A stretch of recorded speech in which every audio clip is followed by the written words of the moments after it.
todo mundo tem que reclamar. Olá, pessoal!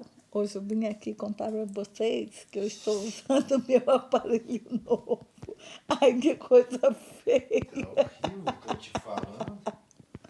Caceta, parece que eu fico assim, falando assim, com a boca assim. Parece que a minha boca não gruda uma boca na outra, parece que tem um trem no meio. Tem que já começar a história já assim. Gente, vocês acham que desgraça pouca é bobagem? Desgraça Além do pouca doutorado. é Além bobagem. dos filhos, agora essa desgraça desse aparelho que eu não durmo mais. Que a gente fala parecendo um robô. E chupa o aparelho.